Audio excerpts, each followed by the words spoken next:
Läuft das Band? Ja, ja, dat. Dann los Jon.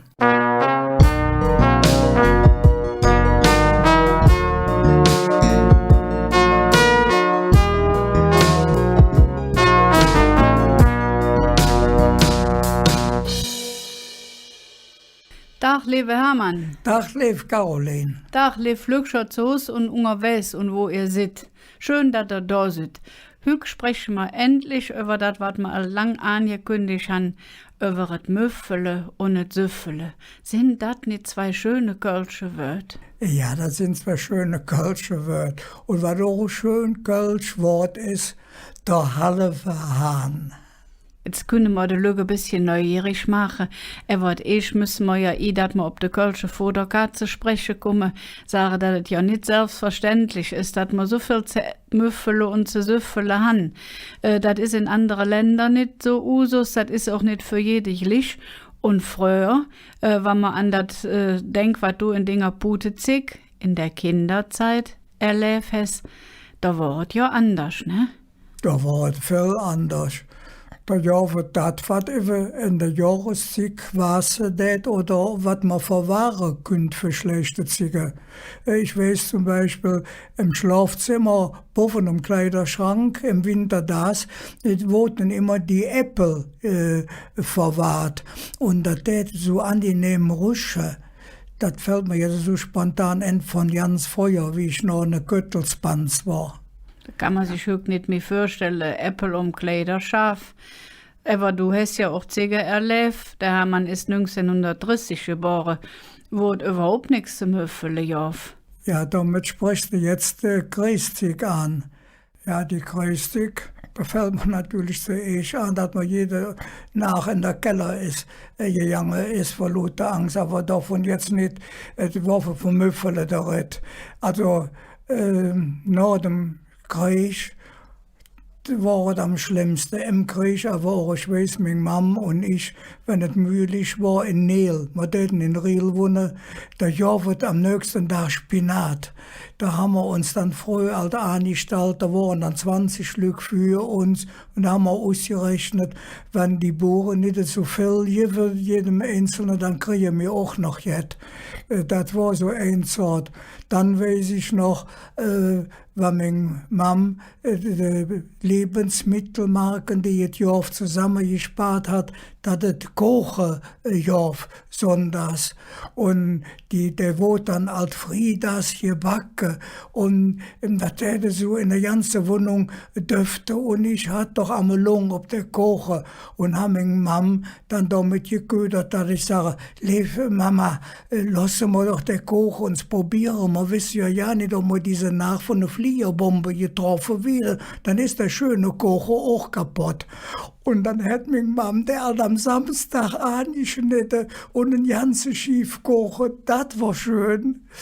Und ja, das war so nach dem Krieg, ich versucht gut zu machen. Nach dem Krieg, da war es dann richtig eng. Da wurde ja überall gekappt. Und da gab die Schulspeisung. Im Herbst durfte man wieder in die Schule gehen. Im März waren ja halt die Engländer in Köln. Und weil alles zerbombt war und alles im Durchnähen war, konnte man im September wieder Schule gehen. Und da kriegt man automatisch dann jetzt zum Müffele in der Schule? Ja, die Quäker, das war jeden Tag das Gespräch für uns. Jede die Quäker-Schulspeisung. Das war so, jetzt fing es da ja mit einem richtigen, kräftigen Zug, nicht ein Wasserzübchen. Nee, da war Gemüse, Äpfel und weiß ich was drin. Und da konnte man richtig mit satt werden. In der großen Pause wurden dann 3, 4, 5 große Pötte aufgestellt und da hätte man sich anstellen. Und jeder hat dann sie Pöttchen und kriegt dann seine große Kochlöffel mit der Suppe. Da muss auch kein Lebensmittelmarke abstellen? Nein, das wird einfach so. Und ein ganz besonderer, das war also in der Zeit nach 45, mit 1945 bis 1948, bis die Währungsreform war. Da war auf einmal alles wieder da. Und ganz doll ward Friedas, da jawe den süße Zug mit Rosine drin. Das war ein Kostpaket. Und wie Weihnachten, wie Christtag war, eines das Jahr wird eine Riegel Schokolade. Das waren mindestens 20 Gramm Schokolade. Die haben wir dann wie Heiligtum bis an die Straßenbahn gebracht. Ich der den Riegel wunne und bis zum Ebertplatz haben wir dann ausgehalten. Und dann, wir waren immer zu 3 oder 4 aus Riegel. Und dann haben wir die genüsslich so ganz zart gegessen und für die Mam wurde dann noch ein Stückchen verwahrt. Die Mam, du hast mir erzählt, die Mam hat noch eine Freundin gehabt, wo sie auch jetzt zu essen kriegt. Ja, meine Mam hat eine Freundin in Oppenheim. In Oppenheim, da waren die Franzosen und die waren erg streng. Kann man verstehen. Die Deutschen haben ja viel kaputt gemacht und es war ein schrecklicher Zeit. Und meine Mom ist dann mit dem Zug nach Oppenheim gefahren. Meine Tante, die hat gut Verbindung, da wird immer noch jetzt zu essen. Und wenn meine Mom wieder retour kam, dann hat die alte Buchbing für Aufregung. Warum? In Remagen kommen die Franzosen in der Zug und täten filzen. Und manchmal ja, manchmal ne. Und was die dann mühselig zusammengerafft haben, Viertel Pfund Butter oder 5 Pfund Erdäpfel, das wurde dann konfisziert. Und meine Mutter, die hat irgendwie Glück gehabt und kam dann wieder und hat ein Stück Brot und ein paar Äpfel und viel Pfund Butter und ein Zittermaren. Ja, Remagen, das war dann Zittermaren, wenn sie das Jode verstanden hat. Das waren dann die Sonnentage, die man vom Essen hat, das war praktisch ein Tagesthema. Essen, satt werden, Hunger. Ich weiß, mit meinem Freund Büb, der Achtor hieß er richtig, das war der Büb. Mit dem bin ich dann sommerdags durch Kranach-Welche, das war in Riel. Das waren Schreberjädens. Und da waren auch Felder.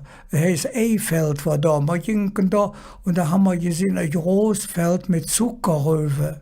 Die kommt man doch ja nicht essen. Da möchte man Rübe gucken, aber die Rübe kann man doch selbst ja nicht essen. Ja, ne? weiß ich das. Warum ich lache? Jedenfalls der Büb und ich, wir gingen da Lanz, der Zuckerrübe, man hatte Hunger bis Arme, haben wir jeder ganz höch ein Zuckerrübe gestretzt, der ausgegraben. Das Gröns haben wir vorsichtig wieder abgeladen, vielleicht konnte man das noch als Tierfutter gebrochen und die Zuckerrübe haben wir von der Erde abgekratzt und dann reingebissen. Und dann haben wir die Zuckerrübe heiß hungrig gegessen.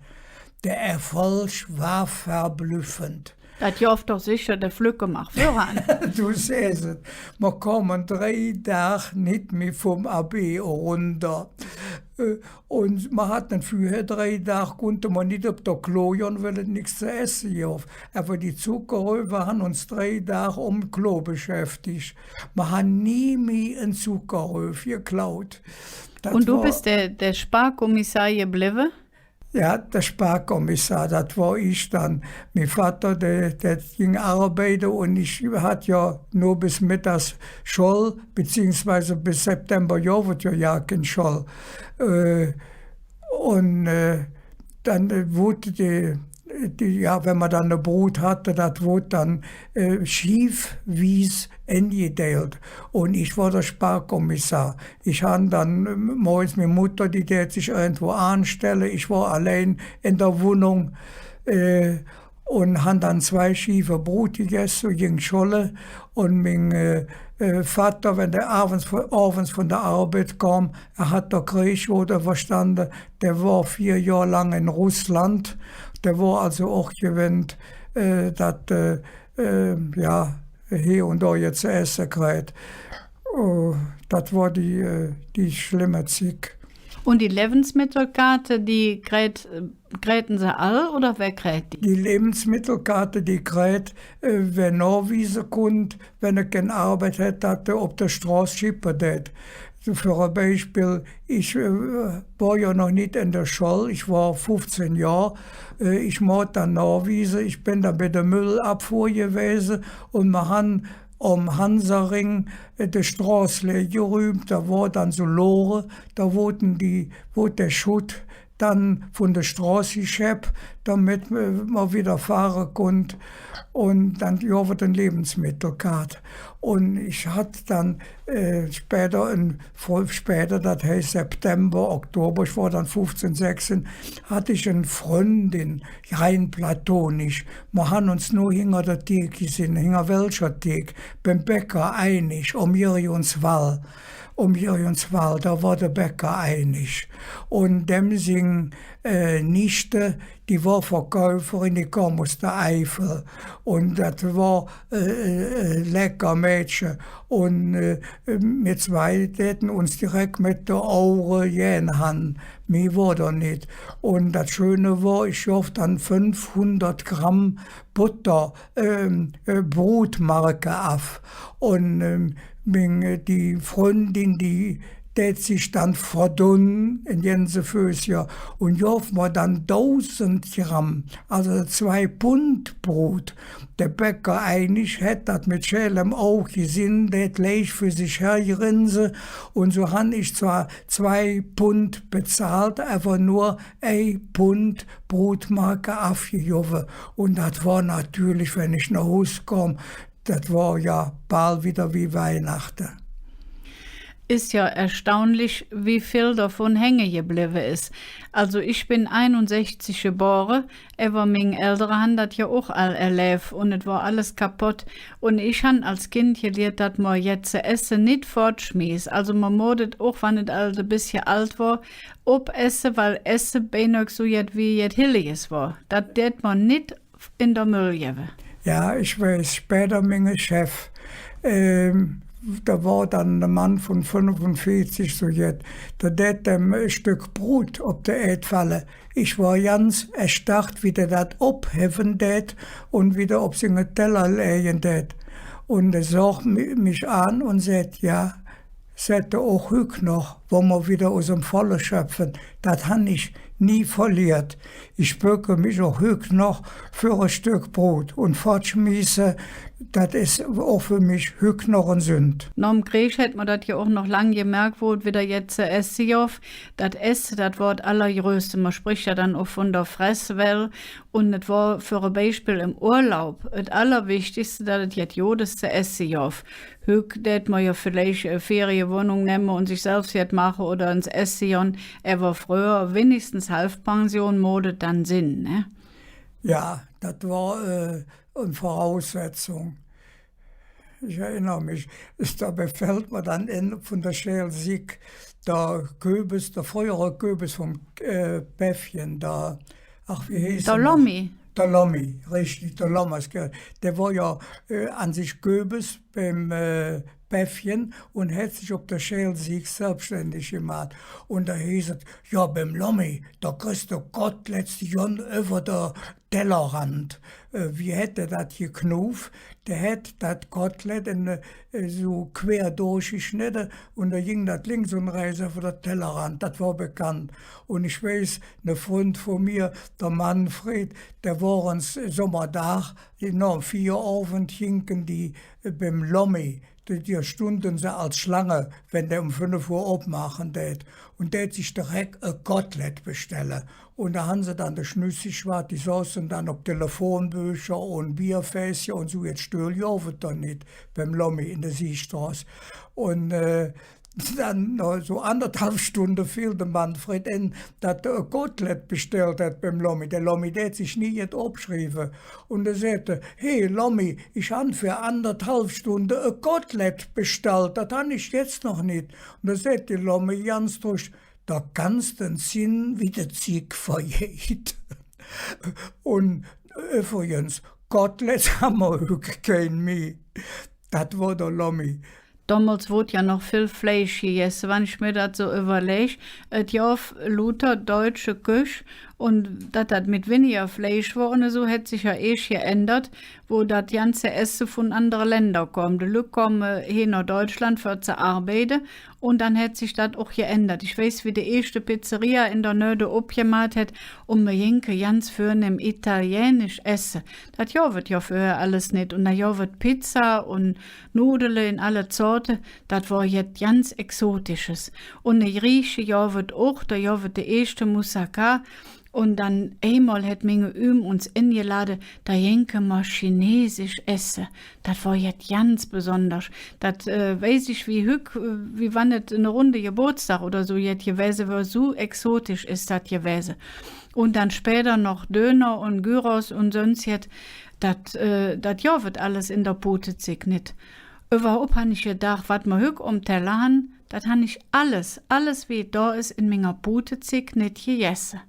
Es jauf ja kein Fädiggericht, das Einzige, was es jauf, war Miracoli, das war jetzt besonders. Da war ein Fädiggericht. Aber sonst hätten wir es all frisch gemacht, regional gebungen. Also in Deutschland ja wird auch nur essen, was in Deutschland gewachsen ist. Und es jauf für ein Beispiel die Worbele, die Waldbeeren, Heidelbeeren, die ja wird nur, wann sie in Deutschland rief waren. Du kannst die das ganze Jahr über kaufen. Also es hat sich arg viel geändert. Und was auch geändert wurde, ist, dass früher bei Leuten, die es sich erlauben konnten, jeden Tag Fleisch um den Tisch war. Ja, Stichwort Fleisch. Damit wären wir beim Hemmsche. Sure Kappes und Hemmsche. Aber auch, ja, auch jetzt anderes. Rief kochen, ne? In Süddeutschland sagt man der Reiberdatschi. Aber Rief kochen geht das nur in Köln. Jetzt sind wir direkt so, ohne dass man gemerkt hat, bei der Kölsche Vorderkarte. Sind wir bei der Kölsche Vorderkarte, so ist es. Ja, und was natürlich auch eine Spezialität ist, der halve Hahn. Der halve Hahn, ja, der Kölsche Wesen ist ein Röckelchen mit Kies.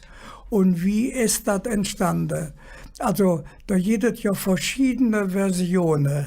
Also die älteste Version, und das für mich die am logischsten ist, weil es schriftlich fixiert ist von 1913. Das ist ein schriftlicher Quell, in der Zeitung kann man es nachlesen. Was war da passiert? Da hat einer geschrieben, er hat zum Geburtstag eingeladen und hat dann beim Köbes oder beim Weet 14 halbe Hähnscher bestellt und hat damit sein Yes für den Jeck halten wollen. Warum? Da war eine Frau dazwischen, das war so ein Schraubsöfferin, wie man sagt. Und die wollte auf den Arm nehmen. Und hat mit dem Weet ausgemacht, wenn ich bestelle 14 halbe Hemmsche, dann bringst du Röckelchen mit Kies. Und dann schauen wir uns, was die für sich machen. Gesagt, getan. Und er bestellt dann großartig Köbes, ich spendieren hück 14 halbe Hähnscher, die Flügel war zu der Molizig, jetzt Besonderes. Und dann kommt der Köbes und hat jedem Röckelchen mit Kies dahin stellen. Sagt er, so, hier hat er ihre halbe Hahn. Und als sie dann protestieren, wurde dann anschließend ein großes Gelächter und das war so allgemein, dass das Scholl machen und dann hier und da die Wirtschaften noch und noch eine halbe Hahn, wenn der bestellt wurde, ein Röckelchen mit Kies bringen. Das ist ein von verschiedenen Versionen. Du weißt sicher auch noch ein anderer. Ja, die ich gekannt habe, die war viel weniger kompliziert. Da hat einfach der Weet Röckelchen mit Kies gebraten und der Jas hat gesagt, ich wollte aber doch nur eine halbe Hahn. Und aus dem halben Hahn ist dann der halbe Hahn geworden. Ja, da gibt es noch eine andere Version, die Köbisse erzählen. Also ist mir jedenfalls passiert. Ich wollte mir einen Köbis erzählen, wie ich einen halben Hahn bestellt hat. Großspurig erzählen, weißt du überhaupt, wo das herkommt? Ich sage, ich weiß, das weißt du auch. Und er sagte, selbstverständlich, sagte, da war noch Kürbis, der ging ob der Maat, da war Heumaat, war da noch Maat. Und dann hätte ja die Rundkäse. Und dann ist sie bei so einer Maatfrau gegangen und sagte, ich möchte eine Kies haben. Und da wollte die immer eine ganze runde Kies geben. Und da hätte der Kürbis gesagt, nee, ich will eine halbe haben. Und angeblich ist das der Grund, warum eine halbe Hahn heißt, Rögelsche mit Kies. Also, an dem Kürbis gesagt, das löst man überhaupt nicht in und hat eine Ming-Version verzahlt. Ich weiß nicht, ob es angenommen hat oder ob er meint, ich wäre ein bisschen bekloppt. Kann aber auch sein. Kann ja auch beit sein, ne? Also ist ja, jedenfalls, jedet auch die Version, dass ein Mann nicht genug Geld hat. Da war eine Hutsigsgesellschaft und er hat auch der halbe Hahn bestellt für all die Yes. Und dann ist aufgefallen, dass ja nicht genug Geld dafür da war und dann war das der Ersatz und das hieß dann auch der halbe Hahn. Also man weiß es nicht. Das ist jedenfalls lecker. Und wir haben jetzt einfach so gesagt, ein Rögelsche. Also ein Rögelsche ist ein Roggebrötchen. Und das ist so in der Mitte durchgeschnitten. Deshalb sieht man das auch manchmal für der Hingersch-Rögelsche. Man sieht auch, der hätte Rögelscher wärm. Das hätte also mit dem Essen überhaupt nichts zu tun. Nee, der hätte ein paar Schläge zu viel getrunken.